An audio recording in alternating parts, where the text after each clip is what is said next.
यह एक ऐसा मौका है जो हम नहीं चाहते थे कि आए और जो हम नहीं चाहते कि हर साल आता रहे। लेकिन 3 साल पहले 24 फरवरी को नीलाभ मिश्रा, पत्रकार, कवि, लेखक, मानवाधिकार आंदोलनों, जन आंदोलनों के बहुत गहरे दोस्त नीलाभ मिश्रा ने हम लोगों से विदा ली, या ये कह सकते हैं कि हमें छोड़कर वे चले गए। नीलाभ मिश्रा को याद करने का और क्या तरीका हो सकता है? एक तरीका यह है कि वे जिस पेशे में थे, यानी पत्रकारिता, वह उन मूल्यों के साथ की जाए, उन उसूलों के साथ की जाए जिन उसूलों को पत्रकारिता में नीलाभ मिश्रा खुद इस्तेमाल करते थे और जिन उसूलों से उन्होंने कभी समझौता नहीं किया। उनकी ज़िंदगी में ही देखते देखते और उनके जाने के बाद और भी पत्रकारिता का वो मेयार बहुत नीचे गिरा है। और अब लोग अक्सर कहने लगे हैं, नीलाभ से जब हमारी बात होती थी आउटलुक के वक्त में और नेशनल हेराल्ड के समय भी और उसके पहले भी, और जिस चीज़ को लेकर सबसे ज़्यादा अफसोस नीलाभ का था वो यह कि पत्रकारिता की रीढ़ या पत्रकारिता की नींव रिपोर्टिंग है और रिपोर्टिंग सबसे कमज़ोर पाया इस वक्त पत्रकारिता का होती जा रही है। लेकिन नीलाभ के रहते हुए भी हम ये नोट कर रहे थे कि बावजूद इसके कि जो पहचाने हुए मीडिया संस्थान हैं जिन्होंने रिपोर्टिंग में अपना निवेश कम से कम कर दिया है और जो उसे कमज़ोर से कमज़ोर करते जा रहे हैं, ऐसे रिपोर्टर्स और ख़ासकर नौजवान रिपोर्टर्स की तादाद बढ़ रही है जो तमाम मुश्किलात का सामना करते हुए, तंगियों का सामना करते हुए और उन ख़तरों का सामना करते हुए जो पहले के रिपोर्टर्स को नहीं थे, और ये जानते हुए कि उन्हें आने वाले वक्त में और ज़्यादा ख़तरों का मुकाबला करना पड़ेगा, यह जानते हुए भी वे रिपोर्टिंग में, जिसे आप कह सकते हैं, मोर्चे पर लगातार आगे हैं और वहाँ बने हुए हैं। हमने 2018 में नीलाभ मिश्रा के गुजर जाने के बाद उनके जन्मदिन के रोज़ नीलाभ मिश्रा स्मृति व्याख्यान का सिलसिला शुरू किया और हमने यह तय किया कि 24 फरवरी या 24 फरवरी की पूर्व संध्या को हम नीलाभ मिश्रा सार्वजनिक संवाद या नीलाभ मिश्रा जन संवाद की श्रृंखला शुरू करेंगे।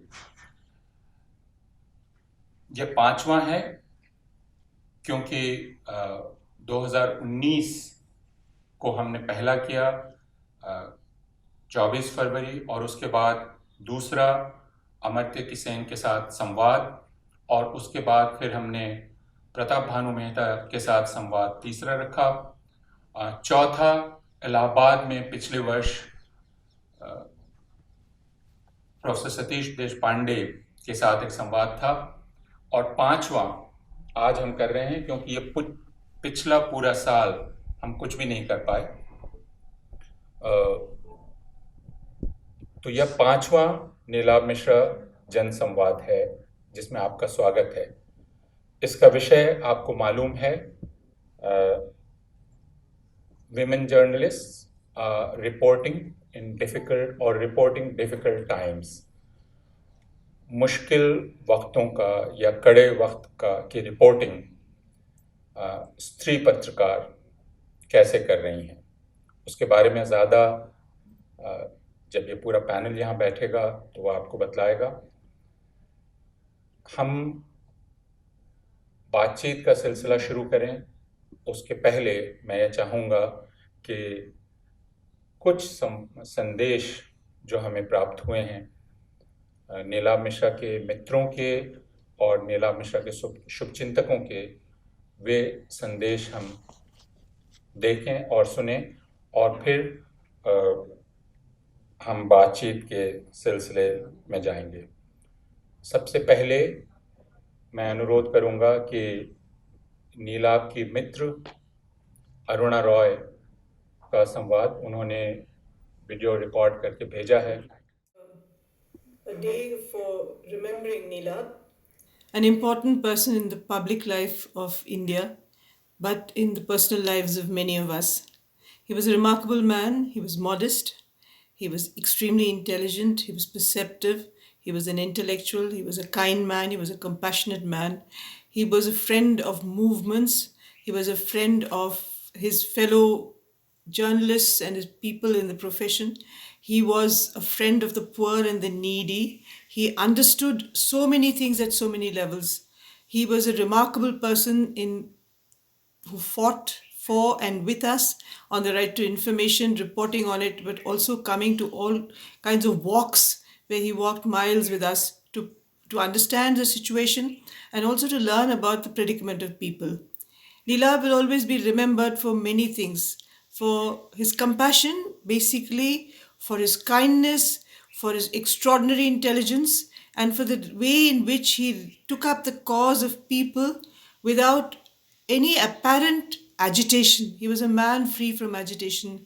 He was a person who, because of his lack of agitation, could perceive the crux of the matter neatly and clearly. His logic was immensely appreciated by all of us. His extraordinary knowledge was immensely appreciated by all of us. And to me personally, he was a friend who also shared my love of literature, my love of music, my love of fine art. To all of us in the movement and in public life, his going has been a great loss. His relationship and friendship with Kavita ensured that we had him in our inner circle of friends. And I have been with him for innumerable years, staying with them, appreciating his love for food, his love for many other things besides what I have enumerated. But Nilab is also remarkable for the way he treated women, and he was gender, he was free from the kind of macho-ness that you normally associate with people who had his extraordinary capacities and skills. He was an equal person in many ways, whether it was caste or gender or whether it was religion. He was a man who understood people as human beings. He, of course, fostered and promoted so many young women in his profession who will today speak to you. I remember him as a great friend, as a wonderful human being, as a great intellect, a great public persona, and in the end, a great loss to the nation and to all of ourselves. Today, we remember him with immense gratitude, with tremendous admiration, and with great affection. Shri Ashok Gehlot जो राजस्थान के मुख्यमंत्री हैं, उन्होंने अपने संदेश में कहा है, I am glad to know that the fifth Neelabh Mishra public dialogue on women journalists reporting difficult times is being organized on 23rd February in New Delhi. Late Nilab Mishra was a seasoned and veteran journalist who was personally known to me. I remember him as a true Nehruvian who never compromised with his core values. Besides being a journalist, he was also a social activist who fought fearlessly for the cause of civil rights. His commitment to India's democratic freedom is a source of inspiration for the young generation today. Our democracy is passing through a difficult time when the majoritarian forces never miss an opportunity to undermine and challenge our constitutional values and institutions. In such a scenario, Nilab Mishra's contribution to journalism assumes spatial significance not only for the women journalists, but also for an entire fraternity of journalists. He was a symbol of indomitable fighting spirit, which we desperately need today. I'm sure that the public dialogue will enlighten the young generation about the idea of affairs that the country is passing through. My best wishes. Nilab ने काफ़ी लंबा वक्त राजस्थान में गुजारा। उनके मित्र राजस्थान के मोहम्मद हसन साहब का बहुत छोटा संदेश है। We miss you, Nilab. Man, you were generously quiet all the time.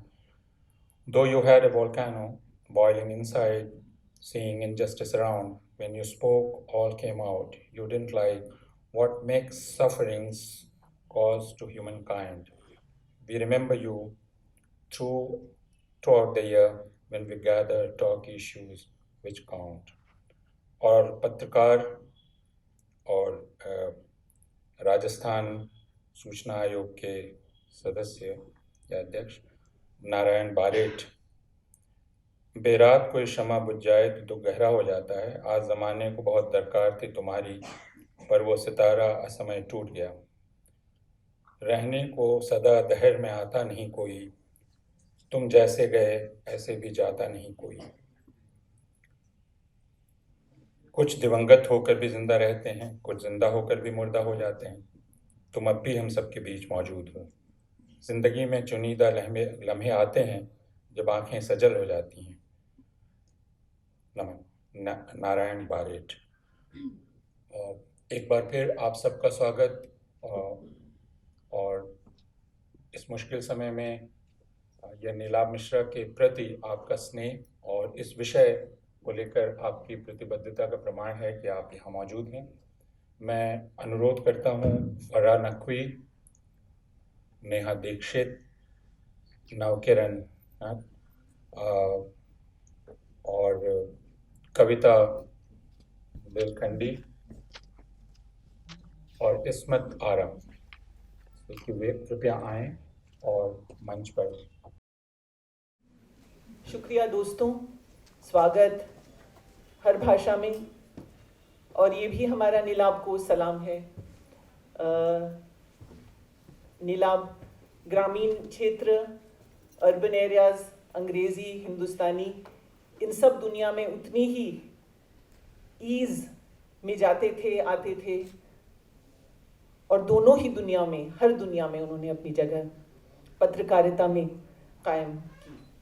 सो अस्सलाम to Neelabh, we miss you. Thank you Kavita, आपने मुझे बुलाया और हम सबको यहाँ आमंत्रित किया। सबसे पहला सवाल कि आज का शीर्षक women journalist reporting difficult times. पहले तो आप सोचेंगे भाई why an all women panel of journalists. तो इसका सबसे पहला जवाब तो शायद यही होगा, व्हाई नॉट। एक 2019 में एक यूनाइटेड नेशंस ने एक बहुत छोटी रिसर्च स्टडी की थी हिंदुस्तान की महिला पत्रकारों पर, और उससे जो आप अंदाज़ा लगा सकते हैं, जो आप सब जानते हैं, वही निकला। उन्होंने मतलब को बहुत बड़ी स्टडी नहीं थी, लेकिन मुख्य धारा के कुछ अखबार, अंग्रेज़ी के, हिंदुस्तानी के और मुख्य धारा के टेलीविज़न चैनल्स पर रिसर्च की।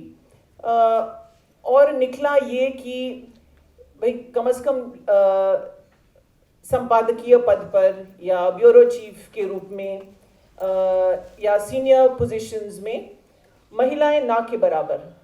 ये 2019 की स्टडी है। आई थिंक डिजिटल मीडिया ने इसमें कुछ बदलाव डिजिटल मीडिया से बेशक हुआ है, जहां आपको महिलाएं पत्रकार के रूप में ज़्यादा दिखने लगी हैं। लेकिन अगर आप टेलीविज़न चैनल्स को देखें और हिंदी के ख़ास तौर से जिनको आप कहते हैं उनके फ्लैगशिप डिस्कशंस हैं, उसमें आप ताज्जुब करेंगे कि जो फ्लैगशिप डिस्कशंस में 70% से ज़्यादा, 70% all mail panels across the से top 7 Hindi TV channels. 70% of the faces on their flagship debates and discussions exclusively men. और बाकी जो 30% है उसमें एक आधा औरत जरूर नुमाइंदगी के तौर पर होगी। हमने सोचा शायद अंग्रेजी के चैनलों का हाल कुछ बेहतर होगा। अंग्रेजी के चैनलों में ये प्रतिशत था 53% of flagship debates exclusively only men, और बाकी जो बचे हैं उसमें भी वही नुमाइंदगी के तौर पर कुछ महिलाएं। ये सच्चाई तो हम लोग सब जानते हैं, और मुझे नहीं लगता है कि आज का ये वार्तालाप, आज का ये डायलॉग, ये रिप्रेजेंटेशन को सही करने के मकसद से किया गया है। वो तो सही कर रहा है, अच्छी बात है, but there is something more to the identity, to the पहचान। महिला पत्रकारों की क्या भूमिका रही है, उनकी पत्रकारिता में क्या फ़र्क है, आई थिंक ये आई होप, मेरी उम्मीद है कि आज की इस चर्चा में थोड़ी बहुत रोशनी इन सवालों पर हम डालेंगे। तो देखिए, आप इन महिलाओं को देख लीजिए, ये जो 4 महिला पत्रकार हमारे साथ मंच पर बैठी हैं, and you know we really need to recognise कि औरतें भले ही कम हों पत्रकारिता में, लेकिन उनका जो इम्पैक्ट हो रहा है, जो लहरें वो दौड़ा रही हैं, वो उनकी गिनती से कहीं ज्यादा है। मतलब हंगामा मचा सकती हैं औरतें, लेकिन सिर्फ हंगामा, जैसे दुष्यंत कुमार की हंगामा मचाना सिर्फ इनका मकसद नहीं। कोशिश है ये सूरत, ये तस्वीर बदलनी चाहिए। और अगर इस मापदंड से हम देखें महिला पत्रकारों को, तो मैं तो कहूंगी कि आज इनसे बेहतर उदाहरण नहीं हो सकता जो 4 महिला पत्रकार हमारे साथ इस डायलॉग में हैं। देखिए, सामाजिक लोकतांत्रिक प्रतिरोध के इस माहौल में, इस दौर में हर तरह का, आज तो किसान आंदोलन एक उरूज पर है, एक बुलंदी पर है।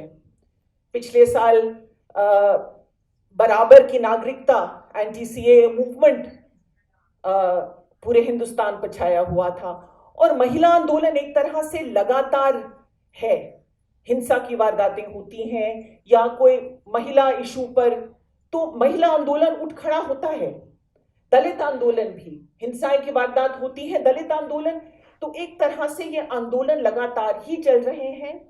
और इक्वल सिटीजनशिप यानी सीएए के खिलाफ जो मूवमेंट था, और आज किसान आंदोलन ने तो रुख बदल दिया है इस मुल्क का। तो इस प्रतिरोध के माहौल में हिंसा भी बढ़ी है। शायद हमने कम देखा होगा कि लगातार टीयर गैस, वाटर कैनन्स, ये जो इमेजेस, ये जो छवियां हमारे सामने लगातार आ रही हैं, ये हम लोगों ने अपनी जिंदगी में कम ही देखा कि एक के बाद एक के बाद एक के बाद एक आंदोलन खड़े हो रहे हैं और हिंसा बढ़ रही है। आप लोग याद कीजिए, हिंसा आज 1 साल हुआ, दिल्ली में दंगे करवाए गए थे। Today is the anniversary of the beginning of the Delhi riots. And when we talk about violence, we need to remember that today is a day when justice is still very, very, very far in the future for many people. So, I think that, like Apurvanand said in his opening remarks, in इस प्रतिरोध के दौर में सबसे अहम रणभूमि, सबसे अहम जंगे मैदान, हालांकि I am not fond of war analogy, so संघर्ष की भूमि कह लीजिए, उस भूमि में सबसे पहली पंक्ति पर आपका जमीन से जुड़ा रिपोर्टर खड़ा है। बिकॉज ये असल लड़ाई क्या है? ये लड़ाई है, खबर क्या है? Fake news, IT cell news. कौन किसकी खबर को अहमियत देता है? आपके मध्यम वर्गीय हिंदुस्तान की आबादी जो मुख्य धारा की अखबार पढ़ती है या मुख्य धारा के टेलीविजन चैनल्स देखती हैं, वो खबर को कैसे परिभाषित करते हैं? Real news, fake news, information. Look, truth and lies, these are the battles. और इसका एक सबसे जरूरी हथियार है तथ्य, जानकारी, facts. Who gets these facts?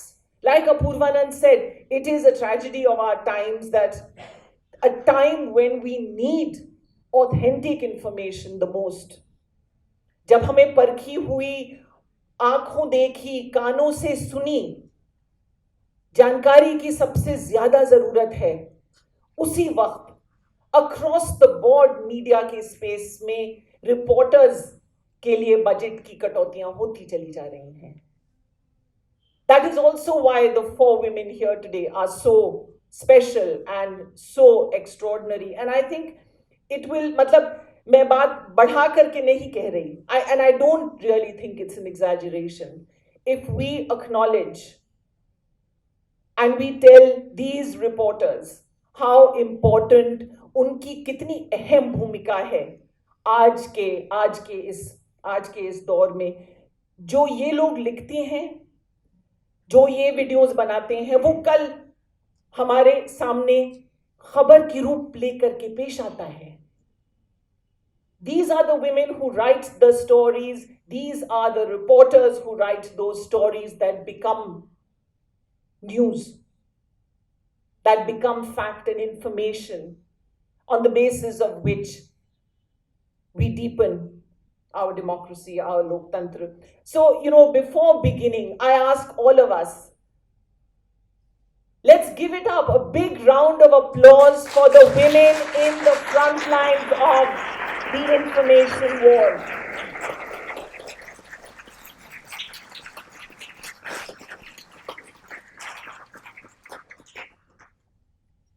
देखिए कितने अदब से सब सर झुका करके कबूल कर रहे हैं।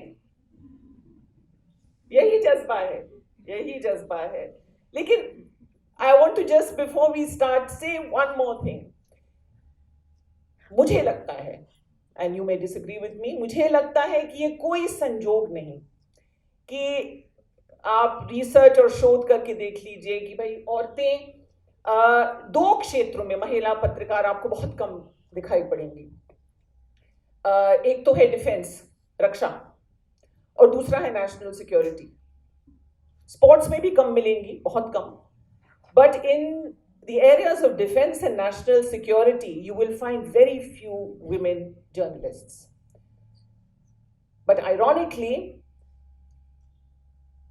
अभी हाल ही में जो हमारी राष्ट्रीय सुरक्षा पर तथाकथित हमले हुए, तथाकथित alleged हमले हुए, ट्वीट हमले, वो लीड किसने किए?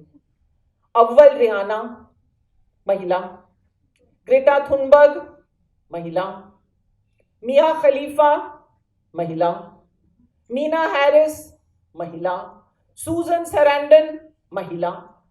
क्या ये संजोग है? Well, Disha, of course, Disha, and as an aside, we're glad to see that Disha Ravi has got bail today. So.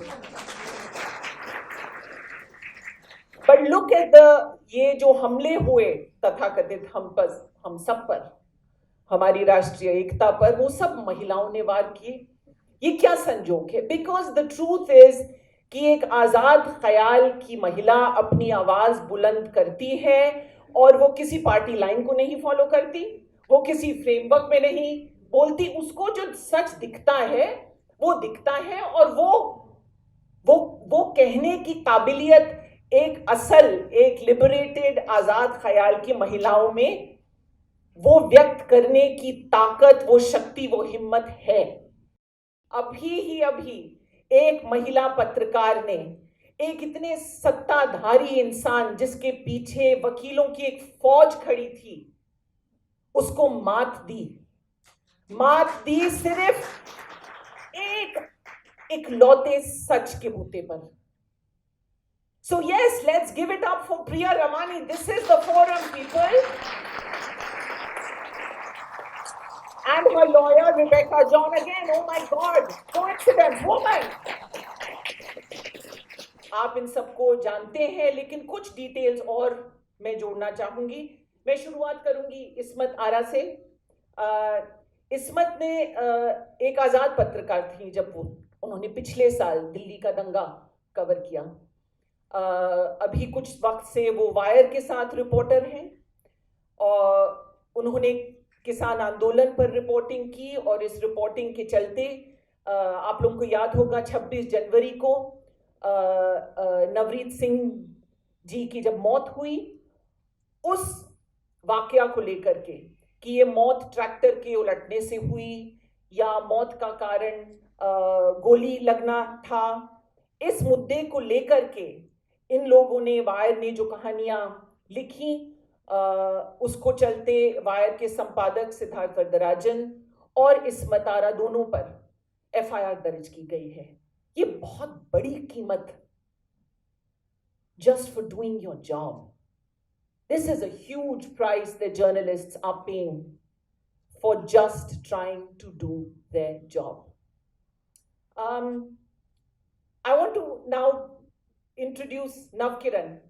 Navkiran Nath, who is doing something which people are beginning to now call pop-up media. जैसे pop-up restaurants होते हैं, pop-up media. She is part of the संपादकीय टोली जो trolley times की है. Trolley times एक newsletter किसान आंदोलन के जो 4 मुख्य स्थल हैं वहां से निकलता है. ट्रॉली टाइम्स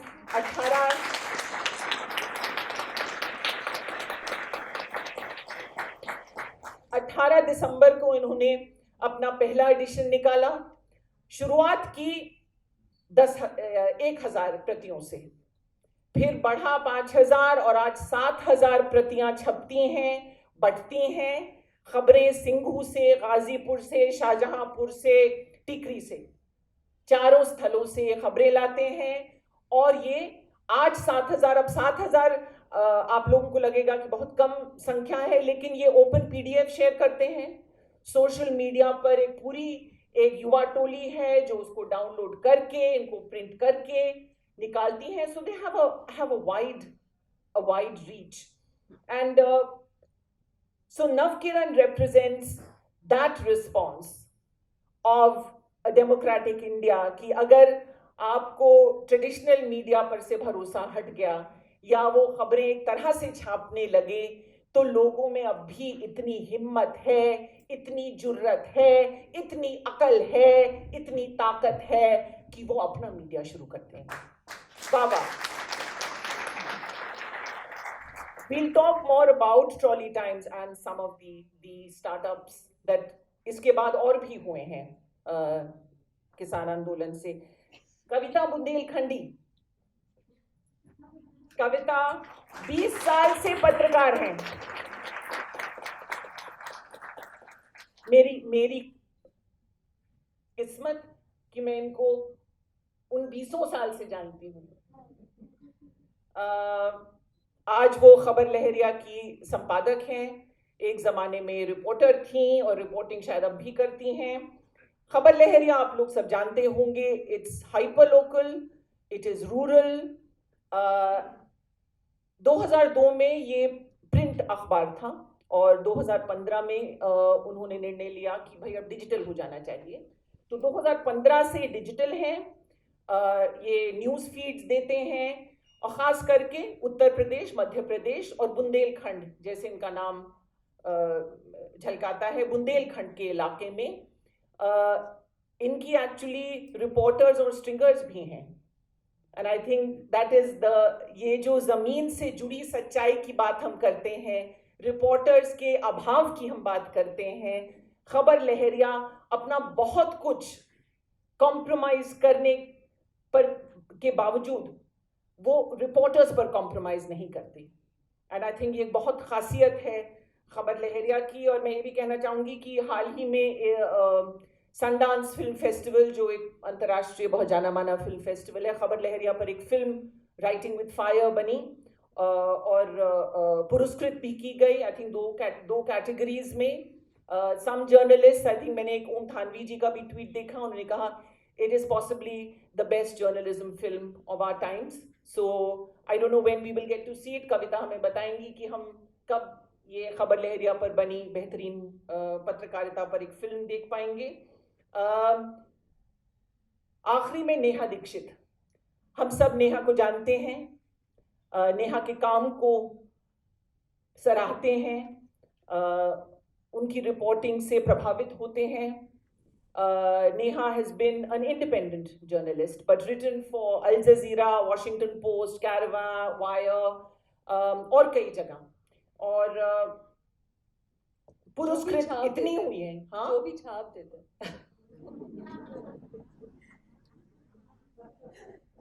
इस पर चुनौती दूंगी, इस पर जो भी छाप दे पर भी कुछ.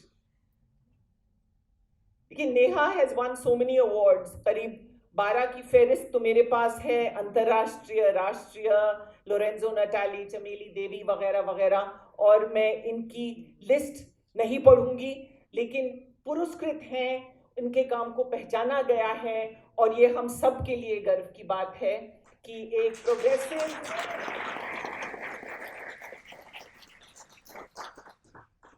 सामाजिक मुद्दों पर, राजनीतिक मुद्दों पर, सोशल जस्टिस के बारे में सोचने वाली एक महिला पत्रकार को रिकॉग्नाइज किया जाए, वो हम सब के लिए अच्छा है।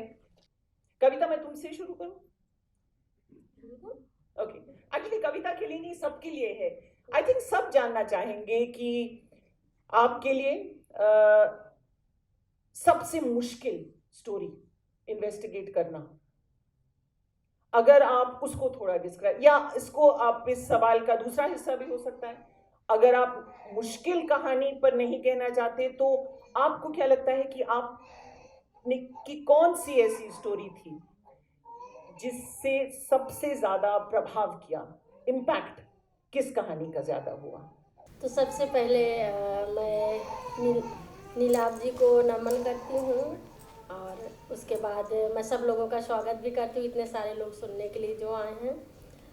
ये जो मुश्किल वाला शब्द है ना, ये बहुत बार आता है, और मैं कई बार सोचती हूँ कि मेरे लिए कोई मुश्किल नहीं होती है रिपोर्टिंग करने के लिए, और बहुत ज़्यादा मुश्किल और चुनौती होती भी है। बहुत सारी रिपोर्टिंग मैंने की है जो मतलब उस दौर पे लगा कि यार इतना मुश्किल है। जैसे बहुत सारी चीज़ें हैं जिनको हम मुश्किल के तौर पे देखते हैं, लेकिन मैं मानती हूँ कि वो मुश्किल नहीं है और उसको पार करके रिपोर्टिंग करते हैं। एक उदाहरण के तौर पे मैं बताऊँगी, जैसे अभी क्योंकि ये 20 साल का अनुभव है तो बहुत सारे उदाहरण हैं।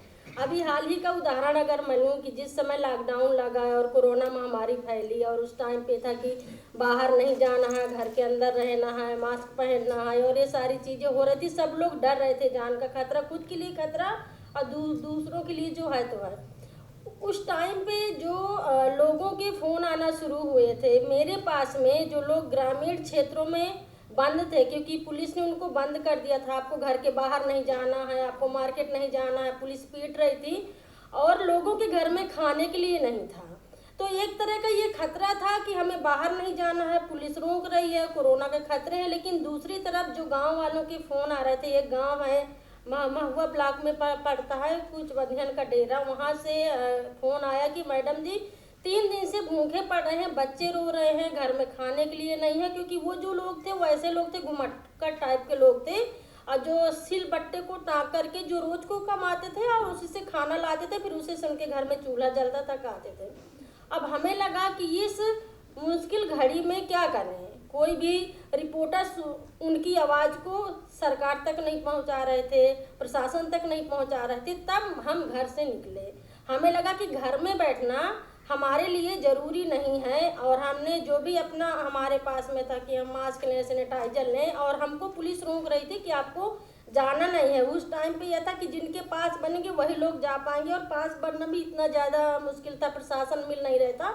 और हम उस गांव तक पहुंचे किसी तरह लड़ते झगड़ते, और जब उस गांव में मैंने देखा कि लोगों के घर में चूल्हे नहीं जले हैं, लोगों के बच्चे भूख के मारे रो रहे हैं, क्योंकि चैत का महीना था तो वहाँ पर फसल खड़ी थी, तो लोग गेहूं या चने की बाली तोड़ करके खा रहे थे।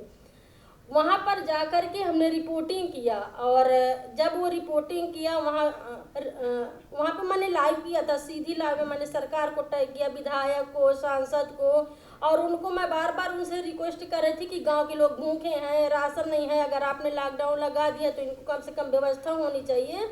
वो मेरे लिए एक तरह से अगर मैं देखूँ, चूँकि मैं चाहती कि मुझे नहीं जाना है, लोगों से संपर्क में नहीं जाना है, मुझे कोरोना होगा क्या होगा, तो मैंने अपना खतरा नहीं देखा। वो एक बड़ी चुनौती थी, खतरा की घंटी थी वहाँ पर, लेकिन उसको लांग करके मैं गई, वहाँ की रिपोर्टिंग किया है। और जो आप करें कि क्या असर हुआ, तो वहाँ पे सबसे बड़ा असर हुआ कि जब सरकार ने देखा, जब प्रशासन ने देखा, तो फिर वहाँ पर राशन पहुँचाया गया, लोगों के घर में चूल्हे जले, उनके बच्चों की जो भूख थी, तो ये मेरे लिए सबसे बड़ा इम्पैक्ट, ताज़ा इम्पैक्ट था। इसके अलावा जो और भी चुनौतियाँ रही, देखिए मैंने बहुत बड़ी बड़ी रिपोर्टिंग करी है जो डर के माहौल की शायद आगे अगर यहाँ पे बात होगी। मैंने डाकुओं की रिपोर्टिंग करी।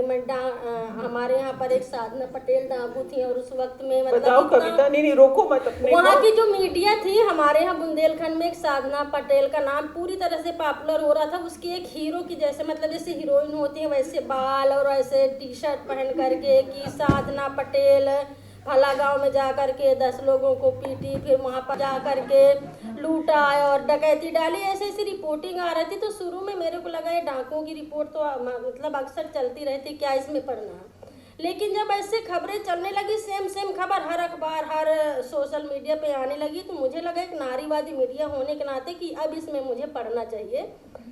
तो फिर मैंने क्या किया कि मैंने उसके बारे में पता लगाया कि आखिर ये कौन है, और मैं चल पड़ी उसके गांव में जहाँ पर साधना पटेल का गांव है। वहाँ बीच जंगल में सिर्फ 2 घर थे। वहाँ पर हम ढूंढते ढूंढते गए। इतना लोगों ने डराया कि अगर घर में होगी, और हालांकि वो एक खतरा वाली चीज होती है कि अगर आप डाकू का नाम सुनोगे, अगर आप डकैत का नाम सुनो तो खुद के लिए डर लगेगा। लेकिन फिर भी मुझे लगा कि मुझे इस लड़की से मिलना है। ये डाकू हो सकता है मार भी दे, हो सकता है अटैक भी कर दे, तो वो एक डर था। लेकिन फिर भी हम जंगल को चीरते हुए, मैं और मेरी रिपोर्टर्स हम पहुंच गए।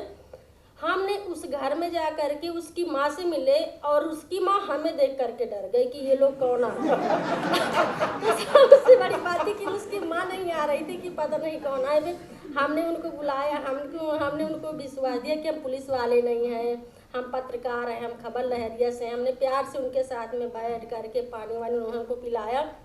जो मेरी एक रिपोर्टर थी, ये भी डर था कि यार कहीं पे ये भी होता ना कि जा रहे हैं कोई कुछ खिला ना दे कि बेहोश हो जाए, फिर कुछ ऐसा वैसा ना हो। खैर वो हमने पानी वानी पिया। फिर जो हमने उनसे बात करना शुरू किया साधना पटेल की माँ से, और उसकी जो कहानी हमको निकल के आई, और जो हमने वो कटिंग लेकर के गए थे, हमने उसकी माँ को दिखाया कि ये फ़ोटो किसकी है, साधना पटेल की है ना। उसने कहा ये बिल्कुल साधना पटेल की फ़ोटो नहीं। उसके घर में जो फ़ोटो रियल की होती ना कि गाँव में लोग फ़ोटो की धुला के रख लेते हैं, वो वाली फ़ोटो को हमने दिखाया। वो फेंक रहे थे यूँ फोटो, ये है साधना पटेल, ये है साधना पटेल, देखिए इतनी इसकी उम्र है और ये ऐसे नहीं गई है, ये बगी नहीं है। तो मतलब उस कहानी को जब हमने चलाया तब एक असलियत लोगों को पता चली कि एक औरत को कैसे आप बदनाम कर सकते हैं, चाहे डाकू बना के, चाहे लांछन लगा करके, चाहे आँख मारने वाली लड़की हो, चाहे जैसी भी हो। तो बहुत सारी ऐसी चुनौतियां मैंने डाकुओं की मैंने विकास की रिपोर्टिंग करी है। अभी 2019 में जब योगी जी आए थे बांदा में गौशाला का भ्रमण करने के लिए, तो वहाँ पर ये था कि जिस गौशाले में उनको निरीक्षण करने के लिए जाना था, उस गौशाले की रिपोर्ट हमने 3 दिन पहले की थी कि वहाँ पर कितनी गाय मरी हुई हैं, वहाँ की हालत क्या है, खाने के लिए नहीं है, और टूटे फूटे जानवर हैं वहाँ पर, उनकी हड्डियाँ बस दिख रही हैं। दूसरे दिन जब आए योगी जी तो मैं जानना चाह रही थी कि आखिर उस गौशाले की स्थिति क्या है, और मैं भी वहाँ पर गई, लेकिन मुझे वहाँ पर घुसने नहीं दिया गया। क्यों नहीं घुसने दिया गया उसका रीज़न मैं जानती थी, जो कि लोकल की जितनी मीडिया थी उनको अंदर जाने दिया गया है। तो फेसबुक लाइव मैंने सीधे चला दिया है, और मैंने बोला कि किस तरह से पुलिस बदतमीजी भी करी, उसने धक्का मुक्की हुई, हाथ से घसीटा गया कि नहीं जाओ, लेकिन फिर भी मैंने बोलना बंद नहीं किया। जो मुझे बोलना था मैंने इस स्थिति को बताया है, और ऑलरेडी बहुत वायरल वो कम से कम 4 मिलियन चला है, और उसको लोगों ने बहुत देखा। तो ये बहुत सारी ऐसी उपलब्धियां हैं, चुनौतियां हैं, और सबसे बड़ी जो उपलब्धि बहुत हुई है, शौचालय बने हैं, लोगों को आवास मिले हैं, राशन मिला, सड़क बनी। इसकी 20 साल की जो उपलब्धि या जो मैं खबर का असर बोलूं वो बहुत सारे रहे, कठिनाइयाँ भी बहुत सारी रही हैं, पर इन कठिनाइयों को अब मैं कठिनाई नहीं मानती हूँ।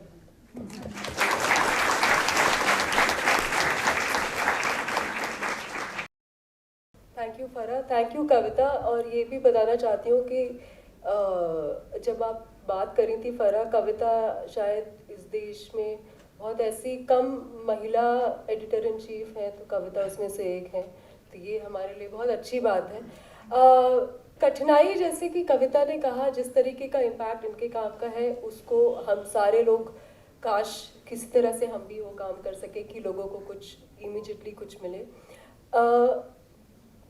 मगर मुझे ये लगता है जो कठिनाइयाँ मेरे रिपोर्टिंग में आई हैं वो पर्टिकुलरली तब आई हैं जब मैं ज़मीन पर हूँ और मैं रिपोर्टिंग कर रही हूँ।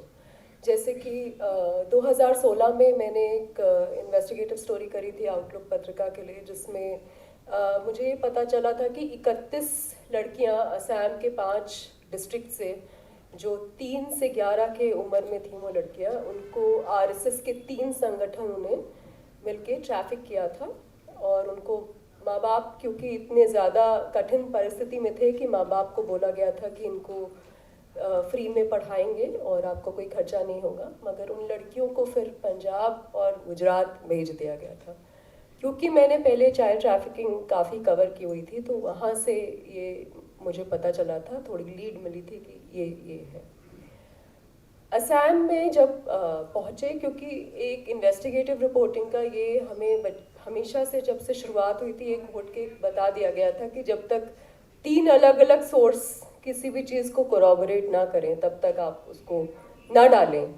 तो इसलिए ये भी, कोई भी इन्वेस्टिगेटिव रिपोर्ट इसलिए भी बहुत ज़रूरी है। और अभी पोस्ट ट्रूथ के टाइम में, जब इतना ज़्यादा हम ऑलरेडी डिसइंफॉर्मेशन से जूझ रहे हैं और बहुत ज़्यादा ओपिनियन से जूझ रहे हैं, मुझे लगता है कि काश हम लोग को और थोड़ा ये बताया गया होता।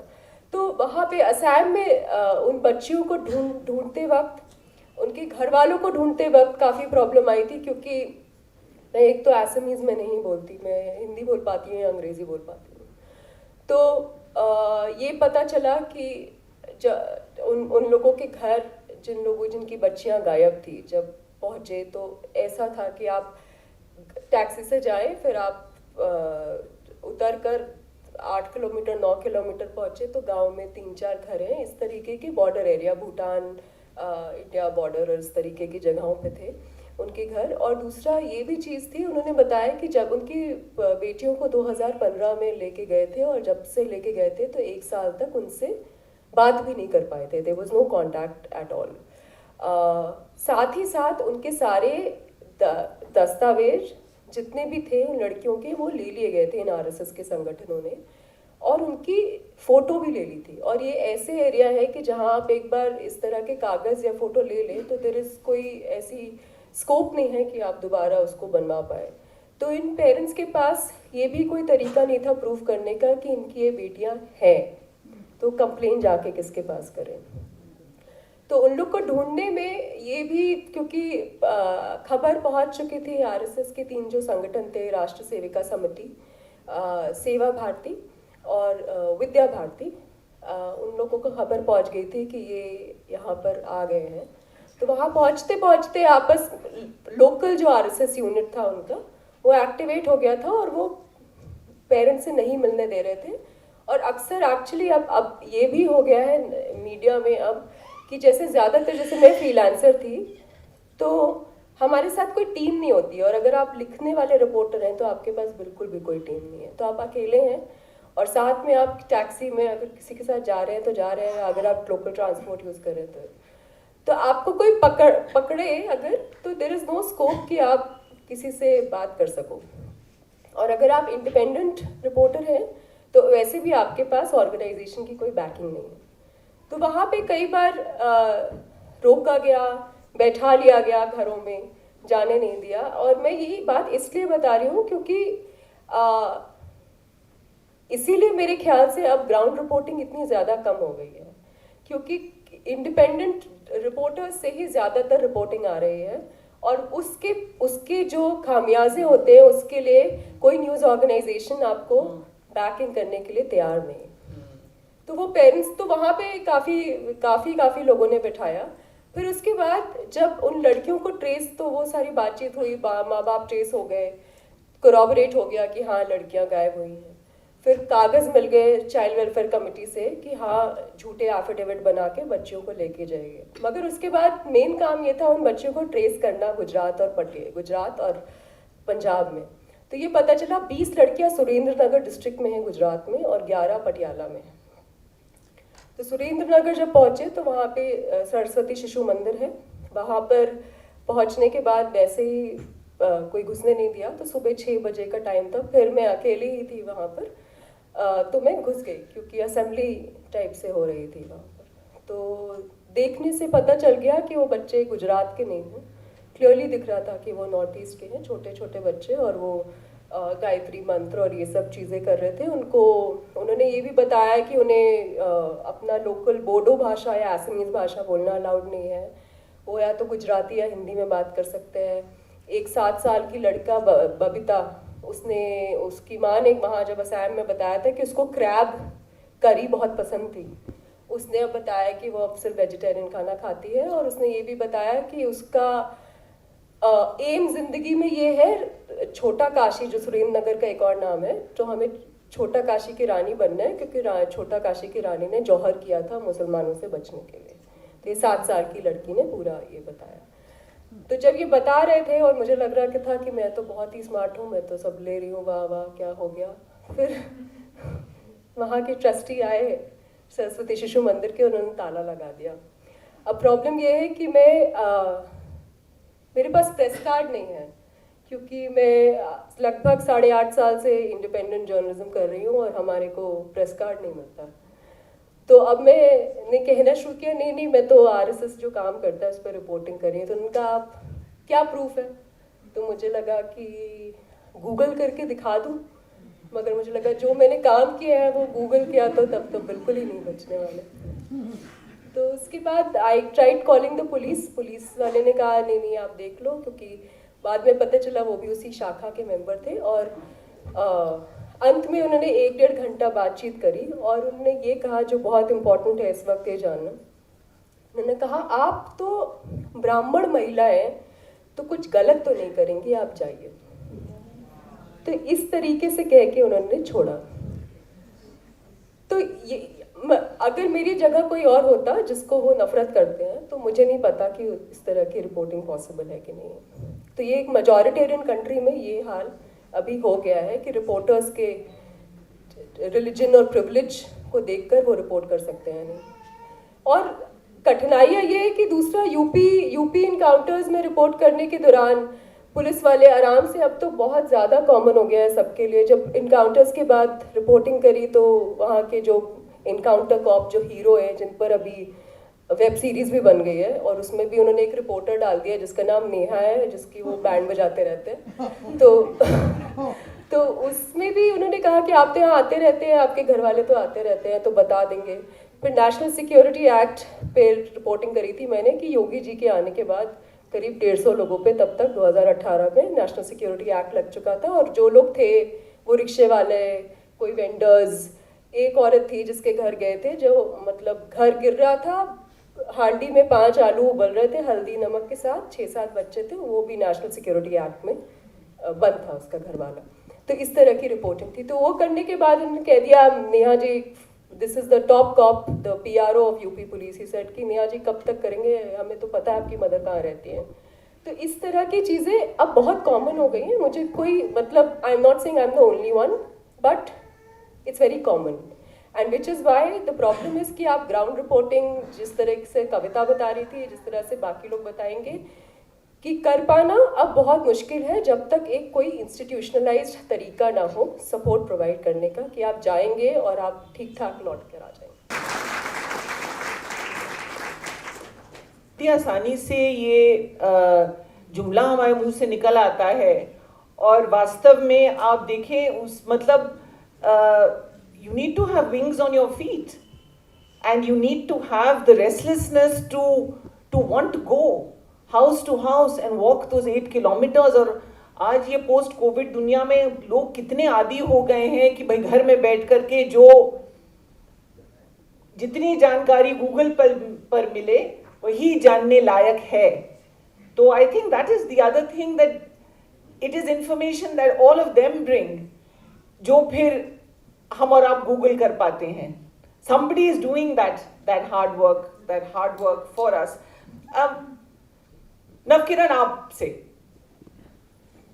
ट्रॉली टाइम्स एक नया फिनोमिनन है, पॉपअप मीडिया, आप इसकी शुरुआत के बारे में कि क्यों, कहाँ, कैसे, मैं आप लोगों को बता दूं कि नवकिरण शायद जब मैंने इनसे बात की आज की शाम की तैयारी में, तो उन्होंने कहा देखिए मैं पत्रकार नहीं हूँ, पेशे से, ट्रेनिंग से she is a dentist, but जो काम वो आज कर रहे हैं, मैंने कहा लेकिन आप अपने को कहें, ये अब लेबल चिपकाने उतारने का ज़माना निकल गया। जो आप कर रही हैं वो तो पत्रकारिता ही है, आप जानकारी फ्रॉम द ग्राउंड ला रही हैं। तो नवकिरण, तुम थोड़ा बताओ ये इसका आइडिया, इसका जज्बा, इसकी जुर्रत, मतलब कि आप प्रिंट में एक तो निकालेंगे अव्वल जब सब डिजिटल कर रहे हैं, दूसरा आप फार्मर्स आंदोलन, तीसरा आप इस संपादकीय टोली में आप एक महिला हैं, एंड बहुत विमेन का पार्टिसिपेशन भी है किसान आंदोलन में, लेकिन हरियाणा, पंजाब, वेस्टर्न यूपी, ये बहुत पितृसत्तात्मक समाज के गढ़ भी हैं। तो इन सब इस पूरी पृष्ठभूमि में talk about trolley times and और आपकी इसमें भूमिका।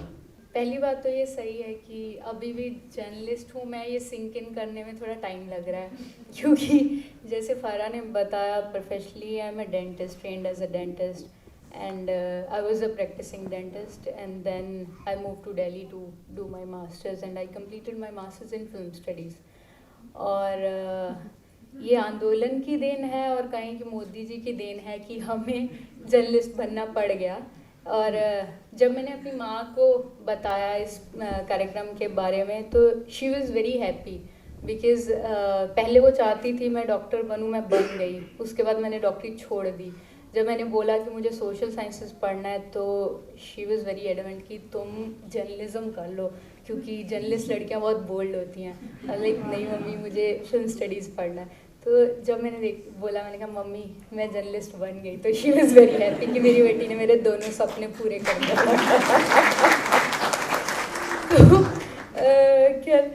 तो ट्रॉली टाइम्स की बेसिकली शुरुआत की अगर मैं बात करूं तो हमारी 6-7 लोगों की टीम थी शुरू में, जो कहीं कि जिन्होंने ट्रॉली टाइम्स शुरू किया। और हम सारे ही, हम पहली बात तो ये कि हम ज़्यादातर लोग पंजाब से ही थे और पहले दिन से हम सब आंदोलन का हिस्सा रहे हैं। 26 नवंबर से ही हम सब प्रोटेस्ट साइट्स के ऊपर थे।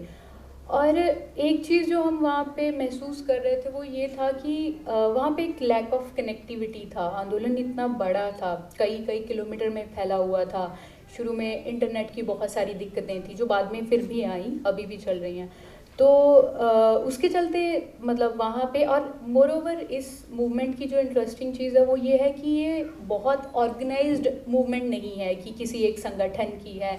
तो वो मतलब एकदम उसको लीड किया कुछ किसान संगठनों ने, उसको शुरुआत उन्होंने ही की, लेकिन उसके बाद उसमें और भी लोग जुड़ गए। तो एक कोई लिंक भी नहीं था कि आपको लीडरशिप नीचे अपने कैडर को बता रही है कि क्या हो रहा है क्या नहीं, वैसा भी नहीं था। तो हमें लगा कि यार कुछ ऐसा होना चाहिए कि हम आंदोलन की बात, लीडरशिप क्या तय कर रही है क्या नहीं, वो एक पॉलिटिकल लाइन पूरी लीडरशिप की वो लोगों तक ले जा पाएँ।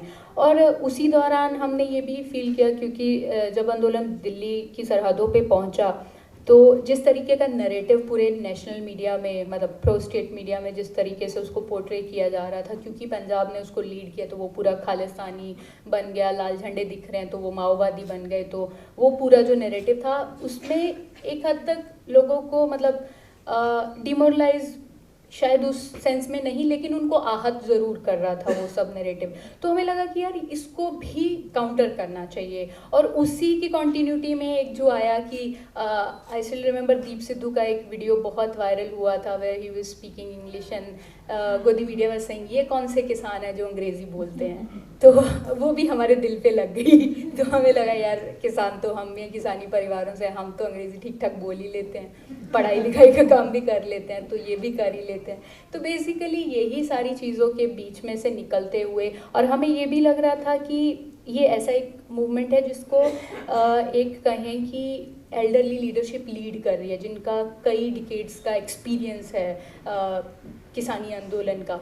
तो दूसरी तरफ इसी मूवमेंट में बहुत बड़ी गिनती में यूथ है जो पहली दफ़ा पार्ट ले रहा है। तो ऑल्दो वो उसको क्लेम नहीं कर रहा कि वो उनका आंदोलन है, वो समझ रहे हैं कि ये किसानों का आंदोलन है, लेकिन हम भी इसका पार्ट हैं। तो मैंने ये नोटिस किया कि सिर्फ हम ही नहीं, और बहुत सारे यंग लोग जो इस मूवमेंट का हिस्सा हैं, दे वर फाइंडिंग देयर ओन वेज कि वो किस तरीके से इस आंदोलन में अपनी भागीदारी जता सकते हैं, वो क्या क्या कर सकते हैं जिसमें इस आंदोलन की मतलब रीच और वाइडर हो, ये और ज़्यादा लोगों तक पहुँचे। उसी में आप देखेंगे कि यंग जनरेशन ने ही पूरा वो मतलब बीजेपी आईटी सेल के खिलाफ पूरा ट्रैक्टर टू ट्विटर कैंपेन शुरू किया। मतलब पंजाब में ट्विटर मतलब कुछ ही दिनों में ऐसे पॉपुलर हुआ, तो वो सारा मतलब एक कहें कि यंग जनरेशन का योगदान है इस मूवमेंट में। उसी में ट्रॉली टाइम्स भी कहें कि उसी का एक हिस्सा है। हमें भी लगा कि यार ठीक है, एक न्यूज़लेटर ऐसा ज़रिया हो सकता है जिसके चलते वो जो लैक ऑफ कम्युनिकेशन है उसको भी हम भर पाएँ, और इस जो फेक जो प्रोपेगेंडा किया जा रहा है उसको भी हम काउंटर कर पाएँ। तो ये हम दिसंबर के शुरू में प्लानिंग शुरू किए, और करते करते 18 दिसंबर को पहला हमारा ट्रॉली टाइम्स का एडिशन आया था। एंड ये हमने बाईलिंगुअल रखा था क्योंकि हम एक एक स्टेप पे हम उनको काउंटर करना चाहते थे, क्योंकि उनका दावा था कि ये सिर्फ पंजाब का मूवमेंट है, लेकिन हम समझ रहे थे कि ये पूरे देश का आंदोलन है। और उस टाइम मोर्चों पे पंजाब के अलावा हरियाणा, उत्तराखंड, यूपी, मध्य प्रदेश, राजस्थान, ये सब लोग बैठे थे मिड दिसंबर तक। तो हमें लगा कि इसको हिंदी और पंजाबी में दोनों में होना चाहिए, सो दैट ज़्यादा लोग इसको पढ़ पाएँ। और उसमें हमने ये भी रखा कि हम ये नहीं करेंगे कि पूरा मटेरियल पंजाबी में जो जा रहा है वही हिंदी में जा रहा है, लिटरल ट्रांसलेशन नहीं होगा, बल्कि जो पंजाबी डोमिनेंट मोर्चों का जो स्टोरीज़ होगा या रिपोर्टिंग होगा वो हिंदी में जाएगा और हिंदी वालों का पंजाबी में जाएगा, सो दैट लोगों में पता चलता रहे कि क्या हो रहा है दूसरी जगह पे। तो इस तरीके से हमने शुरू किया। पहली दफ़ा तो 1000 ही कॉपी छपवाया था, क्योंकि हमें भी नहीं लग रहा था कि हम इतनी तोप बन जाएंगे। तो लेकिन पहले ही दिन जिस तरीके का रिस्पांस हम लोगों को मिला और उसके बाद मिलता गया, आज तक मिल रहा है, उसमें हमें समझ आया कि सच में कितना मतलब स्पेस खाली था उस चीज़ के लिए। इसी वजह से हमें कह लें कि उस तरीके का ज़बरदस्त रिस्पांस भी मिला। ये भी हम महसूस करते हैं कि ठीक है, हम गोदी मीडिया की बात ऑलरेडी इतने सालों से कर रहे हैं, लेकिन ऐसा नहीं है कि ऑल्टरनेटिव मीडिया हमारे पास है नहीं है। जिन मतलब मेरे साथ जो यहाँ पे महिलाएं बैठी हैं जिनकी हम बात सुन रहे हैं, वो सारे उसी कह लें कि ऑल्टरनेटिव मीडिया में काम कर रहे हैं या उसकी आवाज़ को आगे ला रहे हैं। बट हम समझ रहे थे कि उसका एक कुछ तरीके का लिमिटेशन है। एक तो वो कि आज के दौर में हमारा ज़्यादातर जो ऑल्टरनेटिव मीडिया है वो बहुत ही टेक सेवी है। आपको फ़ोन होना होगा, स्मार्टफोन, इंटरनेट होना होगा, और दूसरी चीज़ उसमें ये भी है कि लैंग्वेज का बहुत लिमिटेशन है। वो यहाँ ज़्यादातर इंग्लिश में है और या फिर हिंदी तक सीमित है, रीजनल लैंग्वेजेस में कम है। और हम महसूस कर रहे थे कि जो हमारी ज़्यादातर ऑडियंस होने जा रही थी वो अभी भी गाँव के बुज़ुर्ग लोग हैं, जिनके लिए अभी भी मीडिया के मायने स्मार्टफोन पे खबर पढ़ना नहीं बल्कि अखबार की हार्ड कॉपी है। मतलब वो अखबार देख के उनको लगता है कि हाँ ये कुछ खबर छपी है, ये मीडिया है। इसलिए हमें लगा कि हमें हार्ड कॉपी के रूप में इसको निकालना है। मतलब चाहते तो मतलब पंजाबी में भी कुछ कुछ ऑल्टरनेटिव मीडिया है, और मोर ओवर इस टाइम तो पंजाब में कोई भी मीडिया इतना हिम्मत नहीं कर रहा कि वो आंदोलन के खिलाफ छापे, तो क्योंकि पूरा मूवमेंट इस तरीके से बना हुआ है। तो लेकिन फिर भी हमें लगा कि अगर हार्ड कॉपी के रूप में वो जाएगा तो और उसका इम्पैक्ट होगा, जो कि बाद में हमने रियलाइज़ भी किया। आई still remember reading one post Kanwalpreet DU की जो स्टूडेंट नेता हैं, तो उनकी एक पोस्ट थी, तो वो somehow she went to Singhu, तो वहाँ पे एक बुजुर्ग महिला जो कि पानी की सेवा कर रही थी और उनको पढ़ना नहीं आता था, तो वो ट्रॉली टाइम्स की एक कॉपी संभाल के बैठी हुई थी। और जैसे ही कंवल वहाँ गई, उन्होंने बोला कि तुम्हें पढ़ना आता पंजाबी? तो बोली हाँ जी पढ़ लेती हूँ थोड़ा, और वो जोड़ जोड़ के पढ़ती है। शी सेड हाँ मैं पढ़ लेती हूँ। तो वो कॉपी निकाल के कहते ये हमारा अखबार है, थोड़ा पढ़ के बता दो इसमें लिखा क्या है। तो वो वहाँ से हमें महसूस हुआ कि सच में जो हम सोच रहे थे उसकी ज़रूरत थी, वो ऐसे ही काम कर रहा है। तो इस तरीके से हम शुरू किए। अभी के टाइम पे भी हम मतलब उतने की लोग हैं जितने शुरू किए थे। तो उसमें यही है कि जैसे हम पहले भी बात कर रहे कि क्या क्या दिक्कतें आ रही थी, क्या क्या नहीं। हमें शायद मतलब नेहा जैसी या कविता जैसी इन लोगों जैसी दिक्कतें नहीं आई, क्योंकि एक तो हमारा इन्वेस्टिगेटिव जर्नलिज्म उस तरीके से नहीं है, हम बहुत नए हैं, मतलब 3 महीने भी हमें पूरे नहीं हुए। जिस तरीके और दूसरी चीज़ जो हमारे लिए आसान थी वो ये है कि हम सब आंदोलन का हिस्सा हैं, तो इसलिए हमारे साथ सबका एक रिश्ता है। मतलब हम मुझे लगता है हम सिटीज़न जर्नलिज्म कर रहे हैं, बिकॉज़ हम भी प्रोटेस्टर हैं, हम भी उसी प्रोटेस्टर के जर्नलिस्ट भी हैं, उसके एडिटर भी हैं। तो इसलिए वो दिक्कतें हमारे लिए नहीं रही, बल्कि हम बेहतर महसूस कर पा रहे थे अच्छा दिक्कतें क्या क्या हैं। तो हमारे लिए दिक्कतें दूसरी तरह की थी, जैसे क्योंकि हम लिमिटेड रिसोर्सेज के साथ काम कर रहे हैं, इसलिए हमें मतलब आज ही कोई मुझे कॉल करके बोला जी हम ट्रॉली टाइम्स पे रिपोर्ट करना चाहते हैं। मैंने कहा ठीक है ये कर लो। तो कहते हमें शूट करना है, आपके रिपोर्टर कौन कौन है, हमें उनको शूट करना है। मैंने कहा हम ही हैं। तो कहता है एडिटर कौन है, मैं क्या हम ही हैं। तो बोला ऐसे कैसे हो सकता है, हम रिपोर्टर और एडिटर एक ही इंसान को नहीं दिखा सकते। मैंने कहा भाई क्या करें, ऐसे ही काम चल रहा है, खुद ही खबरें ढूंढते हैं, चलते फिरते वो लिखते हैं, खुद ही उसको एडिट करते हैं या ट्रांसलेट करते हैं। तो हमारे लिए दिक्कतें इस तरीके की, और ये सब हम तब करते हैं जब उसके अलावा हम वहाँ पे राशन कहाँ से आना है, कहाँ डिस्ट्रीब्यूट होना है वो भी कर रहे हैं। वहाँ पे हम रात भर पहरेदारी भी कर रहे हैं, क्योंकि जिस तरीके का डर 1/26 के बाद से पैदा हुआ है। तो मतलब बीइंग अ प्रोटेस्टर सारे रोल्स निभाने के साथ साथ हम अखबार के भी रोल निभा रहे हैं। तो हमारे लिए इस तरीके की कह लें कि वहाँ पे लिमिटेशंस हैं। और अगर मैं मतलब जेंडर पर्सपेक्टिव से इस पे बात करूँ तो सच में मतलब वो एक मतलब हम बहुत सेलिब्रेट कर रहे हैं उस पूरे मूवमेंट को, और उसमें जेंडर पर्सपेक्टिव से भी अगर उसको देखा जाए पूरे आंदोलन को, तो बहुत सारी महिलाएं मेरे ख्याल पहली दफ़ा किसानी आंदोलन में लीडर के तौर पे उभर के सामने आई हैं। मतलब मैं खुद क्योंकि एक्टिविज्म भी कर रही हूँ पिछले 12-15 साल से, स्कूल के दिनों से, और मैं खुद एक्टिविस्ट परिवार से भी हूँ, जिस वजह से मतलब मैं किसानी आंदोलन में तब से जा रही हूँ जब मैं शायद 6 या 7 साल की थी। तब से मुझे याद है रेलवे लाइन पे कई दिन एक किसान आंदोलन के दौरान हम रहे थे। तो उन सारे आंदोलनों के दौरान मतलब पिछले 20-25 साल में मैंने कभी पंजाब में किसी किसान आंदोलन में इतनी बड़ी गिनती में महिलाओं का पार्टिसिपेशन नहीं देखा जितना इस आंदोलन में देखा है। वो शायद अभी भी परसेंटेज वाइज कम हो, लेकिन वो अपने आप में जो गिनती है वो रिमार्केबल है, और वो पहली दफ़ा हो रही है। वो भी उस टाइम पे जब खेती जैसे कित्ते में, कृषि जैसे कित्ते में लाइक मोर देन 50% जो एग्रेरियन लेबर है वो महिलाएं हैं, और वो भी वो जो जिनकी लेबर कंसीडर होती है। मतलब मैंने वो भी देखा है, घर में जब सीज़न है कटाई का, बिजाई का, तो घर में महिलाएं 150-150, 200 रोटियां बनाती हैं जो खेत में जानी होती हैं, वो लेबर कहीं कंसीडर भी नहीं होती। तो मुझे लगता है कि मतलब इतनी बड़ी भागीदारी होने के बावजूद इतनी कम पार्टिसिपेशन इतने सालों तक रही है, और जिस तरीके से अब वो निकल के सामने आ रही है वो काफ़ी ज़बरदस्त है। और मैं ये नहीं कहूँगी, क्योंकि मैं आंदोलन में भी हूँ, तो मैं ये नहीं कहूँगी कि वहाँ जेंडर मामले के पर्सपेक्टिव से सब सही है, ऐसा नहीं है। मतलब वहाँ दिक्कतें हैं, मतलब हर जो समाज में हमें दिक्कतें बाहर झेलने को मिलती हैं वो वहाँ पे आंदोलन में भी मिलती हैं। लेकिन जो अच्छी बात है आंदोलन में वो ये है कि उनको एटलीस्ट एक्नॉलेज किया जा रहा है लीडरशिप की तरफ से, उसको मतलब मेन स्टेज से वो माना जा रहा है कि ये गलतियां हमारे समाज में हैं जो अभी भी हो रही हैं, और उनको कंडेम किया जा रहा है कि भाई करते रहे हो ठीक है, बट अब नहीं चलेगा। तो मेरे ख्याल दैट्स समथिंग जो बहुत बढ़िया है, जो हमें एक अच्छे भविष्य की आस ज़रूर देता है कि ठीक है यार, था अभी भी है लेकिन होगा नहीं, क्योंकि उसको माना जा रहा है और उसको ख़त्म करने की कोशिश की जा रही है, इसलिए वो होगा नहीं। तो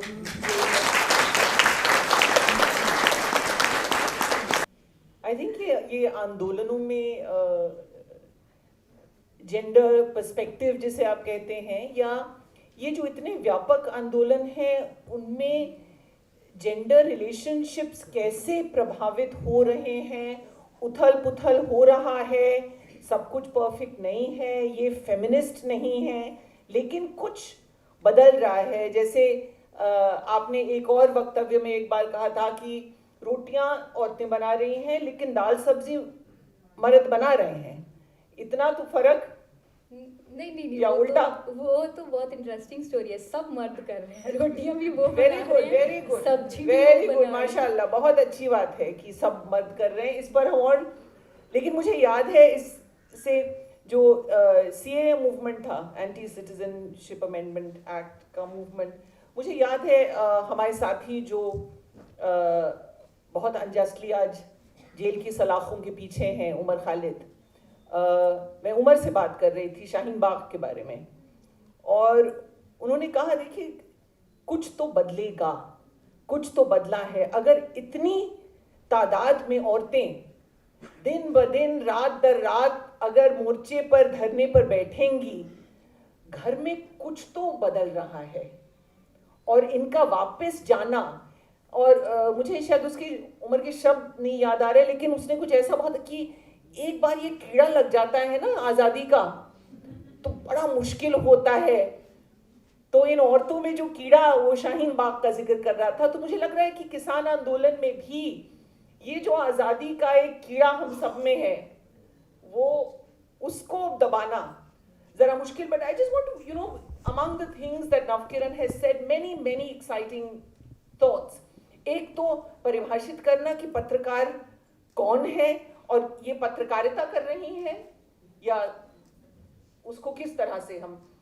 दूसरा उन्होंने कहा एक स्पेस, देखिए हम लोग अक्सर आजिज हो जाते हैं, थक जाते हैं कि इतनी मीडिया है, मुख्यधारा की मीडिया भी है, वैकल्पिक मीडिया भी है, डिजिटल भी है, लेकिन कहीं ना कहीं एक आंदोलन ने एक स्पेस, उनको लगा ये खाली जगह लगी, तभी वो भरने के लिए लोग आए।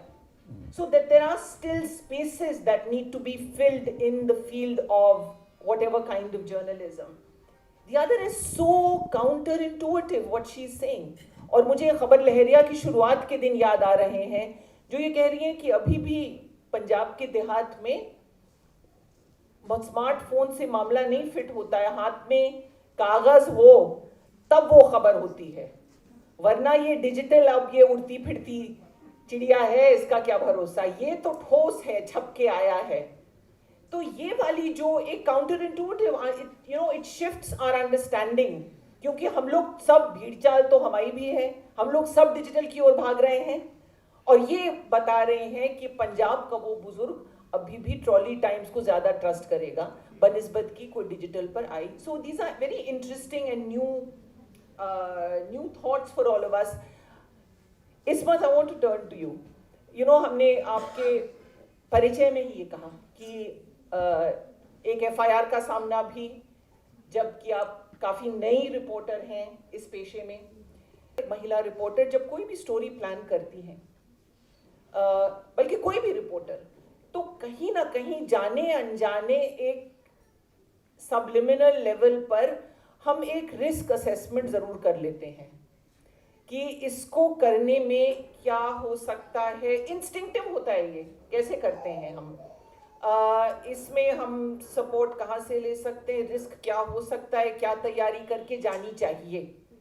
हाँ, तो आपके लिए जब आपने पत्रकारिता शुरू की, did you just jump into it? Did you just say, okay, I am an independent journalist, I want to do journalism, here's a story, let me go do it? And you started with not an easy story, right? The Delhi riots. What was the risk perception? How did you plan to overcome it? Can you share some of that with us? Yeah. सभी को hello और आदाब। तो I think जो अभी कविता जी ने एक बात कही कि कोई भी स्टोरी डिफ़िकल्ट नहीं होती है, एक्साइटिंग होती है, मज़ा आता है करने में, तो वो एक थॉट प्रोसेस था जिसके साथ मैंने जर्नलिज्म में एंट्री की थी 2 साल पहले। इंटर्नशिप्स करती थी, फ्रीलांस करती थी। कई बार ऐसा होता है कि आप एक ऐसी सिचुएशन में जाके फंस जाते हैं जहाँ आपको असेसमेंट तो बहुत दूर की बात है, आप एंटिसिपेट नहीं कर पाते हैं कि आपके साथ अगले मोमेंट में क्या होने वाला है। तो आई थिंक दिल्ली दंगों की रिपोर्टिंग की बात करने से पहले थोड़ी सी मैं बात करना चाहूँगी कि जो एंटी सीएए प्रोटेस्ट चल रहे थे जामिया में और शाहीन बाग में, उसमें किस तरह का मेन स्ट्रीम मीडिया का जो है रिपोर्टाज था। तो 19 दिसंबर को 2019 को कपिल मिश्रा जो कि बीजेपी के एक मेंबर हैं, उन्होंने एक नारा लगाया था जंतर मंतर पे। उन्होंने कहा, जामिया के गद्दारों को गोली मारो सालों को। विद इन अ मंथ कुछ दिनों बाद ही जो है जामिया में गोली चल जाती है, शाहीन बाग में गोली चल जाती है और ये इंस्टेंसेस शुरू हो जाते हैं। अब एक प्रोमिनेंट टीवी न्यूज़ चैनल जो मैं उस वक्त देख रही थी, मैं वहाँ पे मौजूद भी थी और मैं उसको देख भी रही थी। मैं देखना चाहती थी कि मेन स्ट्रीम मीडिया किस तरह से इसको कवर कर रहा है, क्योंकि I could see that there are TV journalist जो उसको कवर कर रहे हैं बहुत क्लोजली। तो मैंने जब वो टीवी यूट्यूब पे खोला और मैंने जब उसको देखा तो मैंने जो है ये देखा कि वो एक चैनल जो है वो एक अनवेरीफाइड अनकोरॉबोरेटेड न्यूज़ को चला रहा था। उसमें लिखा हुआ था कि जामिया का CA protest, anti CA protest turns violent. उन्होंने they had not cared enough to corroborate the fact that the person who had shot there was not a Jamia student, he was not an anti CAA protester। वो एक minor है तो हम उनका नाम नहीं लेंगे यहाँ पे, he was a minor. But उन्होंने जब गोली चलाई, मैं मौजूद थी वहाँ पे और मेरा ही एक जूनियर था मास्टर्स में जिसको गोली लगी भी थी इनफैक्ट बाजू में। तो उन्होंने एक बात कही थी कि तुम्हें आज़ादी चाहिए, लो आज़ादी। और ये जो चैनल है इन्होंने ट्विटर पे इनफैक्ट एक पूरा स्टॉर्म चलाया कि जो एंटी CAA प्रोटेस्ट हैं दे टर्न वायलेंट, हैशटैग चलने लगा और आधे घंटे के अंदर जो है वो एक पूरा ट्रेंड में तब्दील हो गया। और जो है और उसके आधे घंटे के बाद जो है हमें उसकी आइडेंटिटी पता चल गई कि ये कौन इंसान है, ये जामिया का स्टूडेंट नहीं है, ये यहाँ का रहने वाला है। तो ये सब चीज़ें असेस हो गई, लेकिन उस चैनल ने आज तक जो है माफ़ी नहीं मांगी, एक छोटी सी अपॉलॉजी जो है रेंडर नहीं की। इस तरह की न्यूज़ चलाई जिससे कि पॉसिबल था कि अनरेस्ट क्रिएट हो सकता था सोसाइटी में। अब उसके कुछ दिनों बाद फरवरी में जब दिल्ली दंगे हुए तो और जैसा कि नेहा ने एक बहुत इंपॉर्टेंट बात अभी कही कि हम ओपिनियंस से बहुत लदे हुए, बहुत ओवरलोडेड हैं आज के दिन में। तो जो है एक बात मेरे दिमाग में आई कि जो अथॉरिटीज़ हैं, जो एडमिनिस्ट्रेशन होते हैं, उनको ओपिनियन से डर नहीं लगता, उनको डर लगता है ग्राउंड रिपोर्टिंग से। कि जब एक रिपोर्टर ग्राउंड पे जाके फैक्ट्स पे बात करता है, फैक्ट्स के थ्रू एडमिनिस्ट्रेशन की बातों को जो है नकारता है या फिर कॉन्ट्रडिक्ट करता है, तो उन्हें उनसे उस चीज़ से बहुत डर लगता है। तो मैंने जब दिल्ली दंगे हुए तो मैंने दिमाग में ये सोचा कि इस मत दंगे हो रहे हैं, दंगे शुरू हो चुके हैं, टीवी चैनल जाएंगे, कवर करेंगे, मगर तुम्हारे पास ये मौका है कि तुम जाके वहाँ पे ग्राउंड रिपोर्टिंग करो और फेयर ग्राउंड रिपोर्टिंग करो, जो तुम देखो वो चीज़ें लिखो। तो मैंने जो है एक असेसमेंट ये किया कि मेरे लिए जाना, एक अंडर रिप्रेजेंटेड कम्युनिटी से बिलोंग करते हुए मेरे लिए वहाँ जाके वो रिपोर्ट करना, वो मेरे लिए बहुत इंपॉर्टेंट हो गया उस समय में। मेरे लिए वो बहुत बहुत इंपॉर्टेंट हो गया और इसीलिए मैं उस टाइम पे, जैसा कि नेहा ने एक और बात कही कि उस टाइम पे मैं फ्रीलांसर थी, तो फ्रीलांसर्स के पास प्रेस कार्ड नहीं होता, फ्रीलांसर्स के पास कोई बैकिंग नहीं होती किसी ऑर्गेनाइजेशन के। उसके बावजूद मैं वहाँ पे जो है सिर्फ ये थॉट के साथ कि मैं नहीं चाहती कि मेन स्ट्रीम मीडिया इसको गलत रिपोर्ट करे, मैं चाहती हूँ कि हमारी भी जो पर्सपेक्टिव्स हैं, हम जिस तरह से स्टोरीज देखते हैं वो भी निकल के आएँ। सिर्फ और सिर्फ इस थॉट के साथ मैं वहाँ पे चली गई और जैसा कि फारहा मैम ने अभी कहा कि do you just jump into stories, तो मेरे साथ वही हुआ एक तरीके से। I did not sit down and assess कि मेरे साथ क्या क्या हो सकता है, क्या नहीं हो सकता। मैं ग्राउंड पे बस चली गई और ग्राउंड पे जाने के बाद मुझे नहीं पता था मेरे साथ नेक्स्ट मोमेंट में क्या होगा। वहाँ पे मैं गई थी, मैंने ये असेस ज़रूर किया था कि एज अ जर्नलिस्ट मेरे ऊपर जो है अटैक हो सकता है, मगर आई डोंट नो व्हाई मेरे को अब सोच के लगता है कि मैं कितनी डम थी कि मैंने ये चीज़ नहीं सोची कि एज अ माइनॉरिटी, जब एक मेजॉरिटी और माइनॉरिटी कम्युनिटी में दंगे चल रहे हैं तो एज अ माइनॉरिटी मैं कितने ख़तरे में हूँ, मैं कितनी वल्नरेबल हूँ। वो चीज़ मुझे वहाँ जाके जो है रियलाइज़ हुई जब मैंने मॉब्स को भागते हुए देखा, मेरे पीछे फॉलो करते हुए देखा। मैंने एक सवाल गलत पूछ लिया। वहाँ पे एक पंडित जी थे, मैं मौजपुर में थी जो कि एक हिंदू डोमिनेटेड एरिया है। तो वहाँ पे एक पंडित जी थे जिन्होंने बहुत ओपनली कहा कि ऊपर से ऑर्डर आ गए हैं, अब मारना शुरू करो, एक भी मुल्ला बचना नहीं चाहिए और एक भी हिंदू कटना नहीं चाहिए। मैंने ये सुना और मतलब it was obviously a shock for me, but मैं गई थी एक स्टोरी करने, तो मैंने बोला मुझे कुछ तो वापस लेके जाना है, बातचीत तो किसी से हो नहीं पाएगी।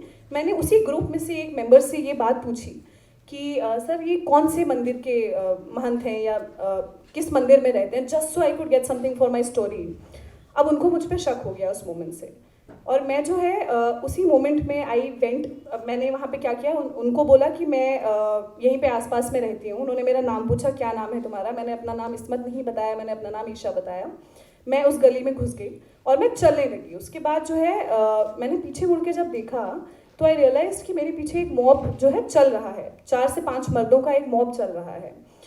तो मेरे दिमाग में सबसे पहले जो चीज़ आई ना, दैट वाज, अब मुझे सोच के बहुत ताज्जुब होता है कि एक जर्नलिस्ट को इतना सोचना पड़ता है, और वो भी एक यंग जर्नलिस्ट जिसने बहुत दुनिया नहीं देखी है, जो बस एंटर की है जर्नलिज्म में, कि मेरे दिमाग में जो पहला ख्याल आया वो ये था कि मेरे जो आईडी कार्ड है जामिया का, क्योंकि मैं उस टाइम पे मास्टर्स की स्टूडेंट थी जामिया में, तो मेरा जो आईडी कार्ड है वो मैं अपने बैग में इस तरह छुपाऊं कि कोई उसको किसी भी तरह से ढूंढ ना पाए।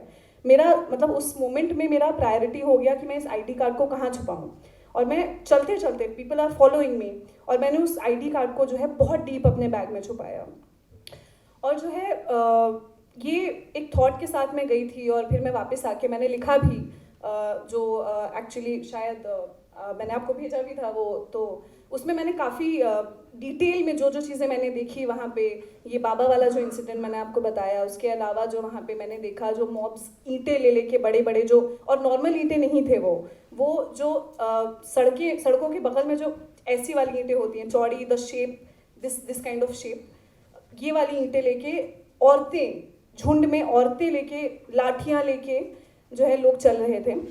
और आई थिंक मैंने ज़िंदगी में बहुत अर्ली ऑन जो है ये चीज़ देख ली, और काफ़ी उसकी वजह से जो है मुझे उसकी वजह से जो है काफ़ी सॉर्ट ऑफ एक्सपीरियंस, एक तरीके से एक बहुत यूनिक एक्सपीरियंस हो गया, क्योंकि इस तरह का एक्सपीरियंस बहुत सारे लोग, बहुत सारे जर्नलिस्ट के साथ बहुत कुछ हुआ। In fact it was not just me, बहुत से जर्नलिस्ट थे जिनको जो है, जिनकी पैंट उतरवा के देखी गई, जिनसे मुंह पे बोला गया तुम लग तो नहीं रही हो कि हिंदू हो, तुम जो है जय श्री राम के नारे लगाओ। ये सब हमने 2-3 चीज़ें देखी भी बाकी जर्नलिस्ट के साथ होते हुए भी।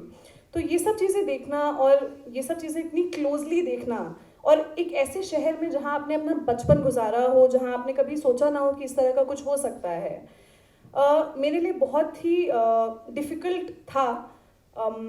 और I think more than deterring me from journalism, मुझे डराने की बजाय मुझे और इंस्पायर किया इस इंसिडेंट ने कि मैं और आगे बढ़ूं, और मैं अपना perspective, you know, my unique voice और माय यूनिक पर्सनालिटी जो है एक जर्नलिस्ट की, उसको मैं और आगे लेकर आऊँ। इस इंसिडेंट से डरने की बजाय मैंने उसको कोशिश की कि मैं इसको चैनलाइज कर सकूँ और इसको अपने काम में लेकर आ सकूँ।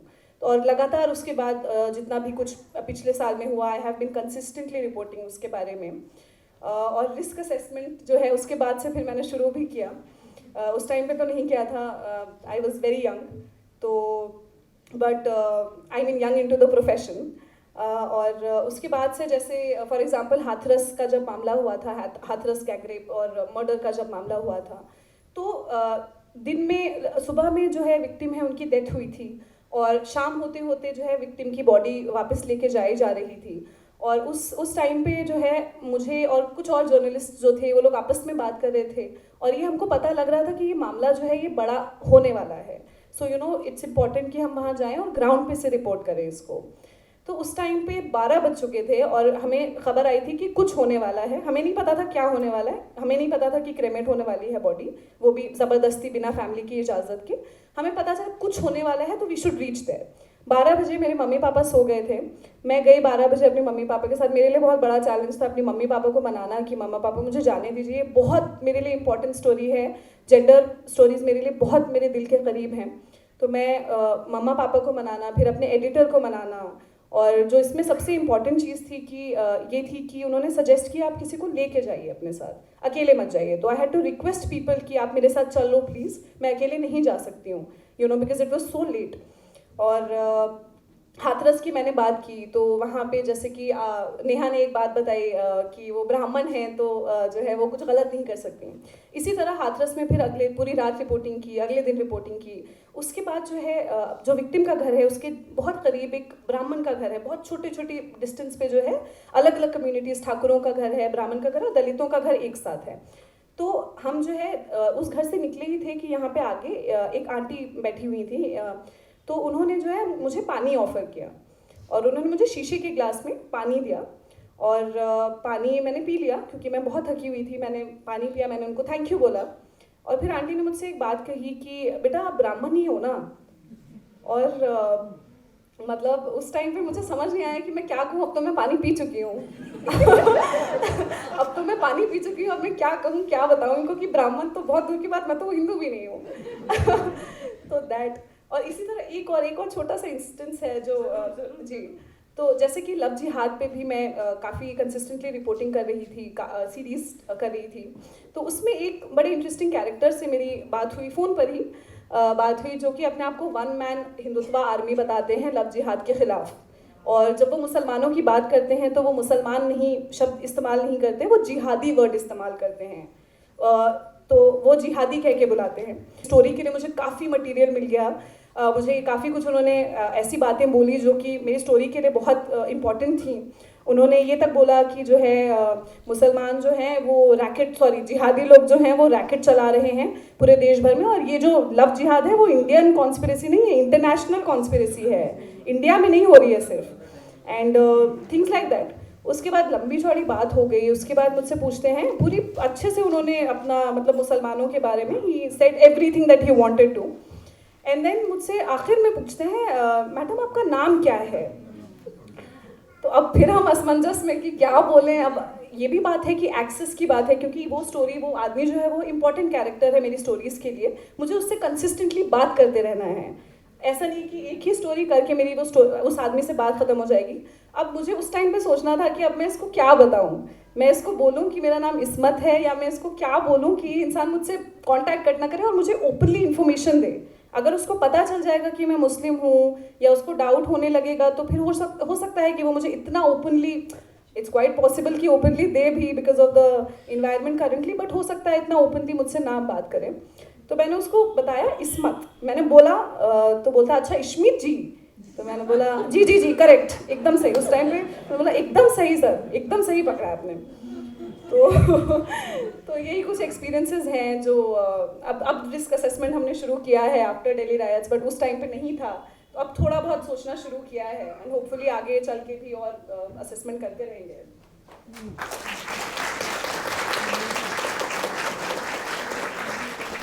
थैंक यू सो मच, बहुत बहुत शुक्रिया आप चारों का, जोरदार तालियां।